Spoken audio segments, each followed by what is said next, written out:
अंदर भी विरोध का स्वर उठा था, लेकिन देश की भलाई के लिए शास्त्री जी आगे बढ़े और लेफ्ट पार्टी जो आज भाषा बोलते हैं ना, वही उस समय बोलते थे। वो यही कहते हैं, अमेरिका के इशारे पर शास्त्री जी ये कर रहे हैं, अमेरिका के इशारे पर कांग्रेस ये कर रही है। सारा चीज जितना आज मेरे खाते में जमा है ना, वो पहले आपके यहाँ बैंक में अकाउंट में था। सब कुछ अमेरिका के एजेंट कह दिया जाता था हमारे नेता, कांग्रेस के नेताओं को। ये सब कुछ लेफ्ट वाले जो आज भाषा बोलते हैं, वो उस समय भी उन्होंने यही भाषा बोली थी। कृषि सुधारों को छोटे किसानों को बर्बाद करने वाला बताया गया था। देश भर में हजारों प्रदर्शन आयोजित हुए थे, बड़ा मूवमेंट चला था। इसी माहौल में भी लाल बहादुर शास्त्री जी और उसके बाद की सरकार जो करती रही, उसी का परिणाम है कि जो हम कभी PL 480 मंगवा करके खाते थे, आज देश अपने किसान ने अपनी मिट्टी से पैदा की चीजों को खाता है।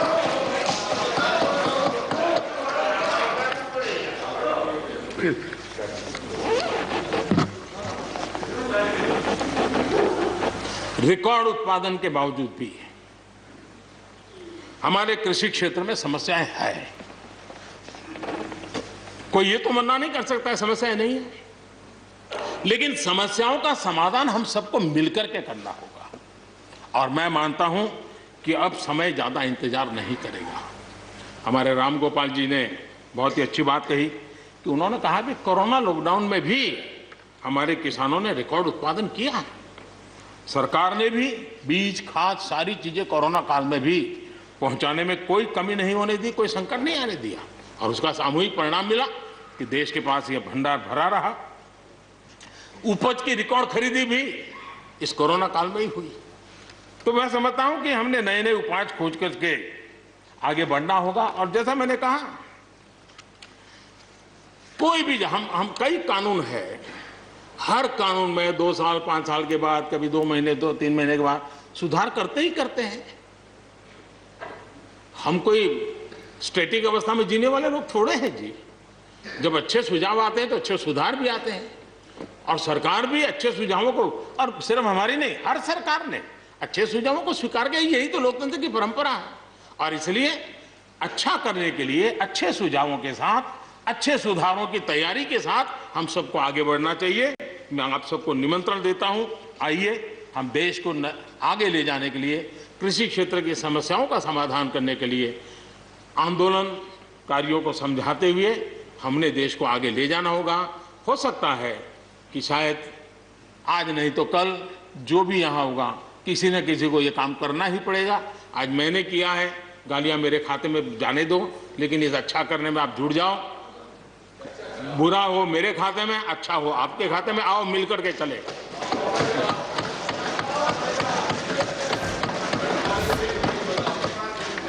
और मैं लगातार, हमारे कृषि मंत्री जी लगातार किसानों से बातचीत कर रहे हैं, लगातार मीटिंगें हो रही हैं, और अभी तक कोई तनाव पैदा नहीं हुआ है। एक दूसरे की बात को समझने का, समझाने का प्रयास चल रहा है। और हम लगातार आंदोलन से जुड़े लोगों से प्रार्थना करते हैं कि आप आंदोलन करना आपका हक है, लेकिन इस प्रकार से बुजुर्ग लोग वहाँ बैठे, ये ठीक नहीं है। आप उनको सबको ले जाइए, आप आंदोलन को खत्म कीजिए। आगे बढ़ने के लिए मिल बैठ करके चर्चा करेंगे, रास्ता खुले है। ये सब हमने कहा है। मैं आज भी इस सदन से माध्यम से भी निमंत्रण देता हूं। आदरणीय सभापति जी, ये बात निश्चित है, हमारी खेती को खुशहाल बनाने के लिए फैसले लेने का ये समय है। इस समय को हमने गंवा नहीं देना चाहिए। हमें आगे बढ़ना चाहिए, देश को पीछे नहीं ले जाना चाहिए। पक्ष हो, विपक्ष हो, आंदोलनरत साथी हो, इन सुधारों को हमने मौका देना चाहिए और एक बार देखना चाहिए कि इस परिवर्तन से हमें लाभ होता है कि नहीं होता है। कोई कमी हो तो उसको ठीक करेंगे, और कहीं ढिलाई है तो उसको कसेंगे। ऐसा तो है नहीं कि सब दरवाजे बंद कर दिए बस। और इसलिए मैं कहता हूं, मैं विश्वास दिलाता हूं कि मंडियां अधिक आधुनिक बने, अधिक प्रतिस्पर्धी होगी। इस बार बजट में भी उसके लिए हमने प्रावधान किया है। इतना ही नहीं, एमएसपी है, एमएसपी था, एमएसपी रहेगा। इस सदन की पवित्रता समझे हम।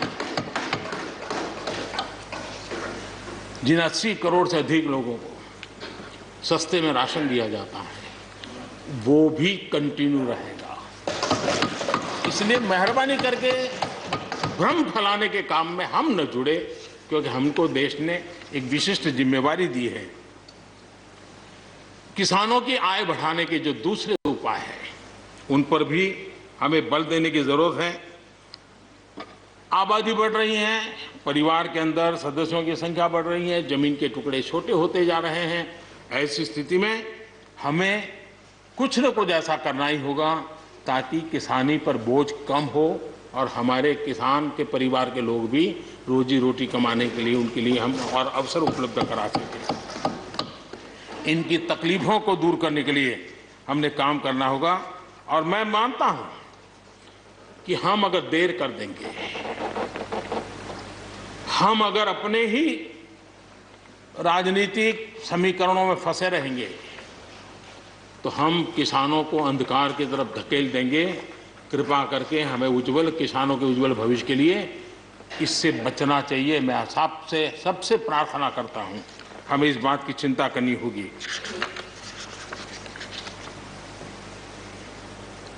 आदरणीय सभापति जी,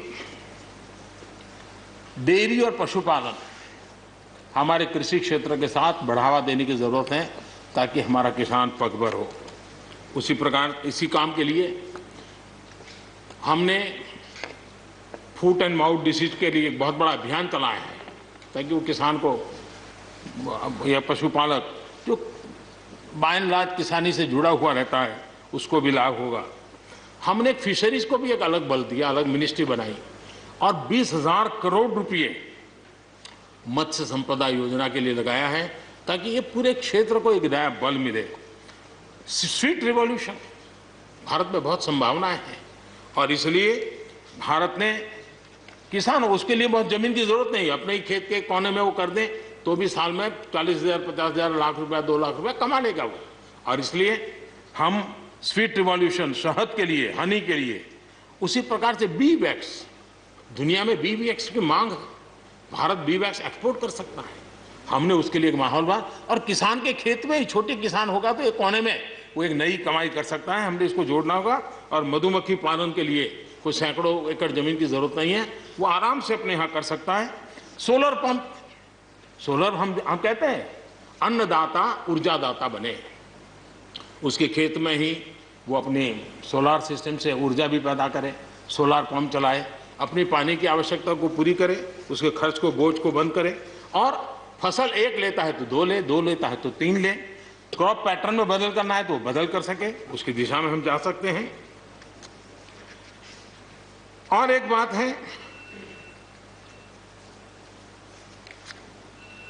भारत की ताकत ऐसी समस्याओं के समाधान करने की और नए रास्ते खोजने की रही है, आगे भी खुलेंगे। लेकिन कुछ लोग हैं जो भारत अस्थिर रहे, अशांत रहे, इसे लगातार कोशिशें कर रहे हैं। हमें इन लोगों को जानना होगा। हम ये न भूलें कि पंजाब के साथ क्या हुआ। जब बंटवारा हुआ, सबसे ज्यादा भुगतना पड़ा पंजाब को। जब 84 के दंगे हुए, सबसे ज्यादा आंसू बहे पंजाब के, सबसे ज्यादा दर्दनाक घटनाओं का शिकार होना पड़ा पंजाब को। जो जम्मू कश्मीर में हुआ, निर्दोषों को मौत के घाट उतार दिया गया। जो नॉर्थ ईस्ट में होता रहा, आए दिन बम, बंदूक और गोलियों का कारोबार चलता रहा। ये सारी चीजों ने देश को किसी न किसी रूप में बहुत नुकसान किया है। इसके पीछे कौन ताकतें हैं, हर समय हर सरकारों ने इसको देखा है, जाना है, परखा है, और इसलिए हमें उस जज्बे से इन सारी समस्याओं के समाधान के लिए हम तेजी से आगे बढ़े। और हम ये न भूलें कि कुछ लोग हमारे खास करके पंजाब के, खास करके सिख भाइयों के दिमाग में गलत चीजें भरने में लगे हैं। ये देश हर सिख के लिए गर्व करता है। देश के लिए क्या कुछ नहीं किया इन्होंने, उनका जितना हम आदर करें उतना कम है। गुरुओं की महान परंपरा को, और मेरा भाग्य रहा है मुझे पंजाब की रोटी खाने का अवसर मिला है। मैं जिंदगी में बहुत महत्वपूर्ण वर्ष पंजाब में बिताए हैं, इसलिए मुझे मालूम है। और इसलिए जो भाषा उनके लिए कुछ लोग बोलते हैं, उनको गुमराह करने के जो लोग प्रयास करते हैं, इससे कभी देश का भला नहीं होगा। और इसलिए हमें इन दिशा में चिंता करने की आवश्यकता है। आदरणीय सभापति महोदय, हम लोग कुछ शब्दों से बड़े परिचित हैं। श्रमजीवी, बुद्धिजीवी, ये सारे शब्दों से परिचित हैं। लेकिन मैं देख रहा हूं कि पिछले कुछ समय से इस देश में एक नई जमात पैदा हुई है, एक नई बिरादरी।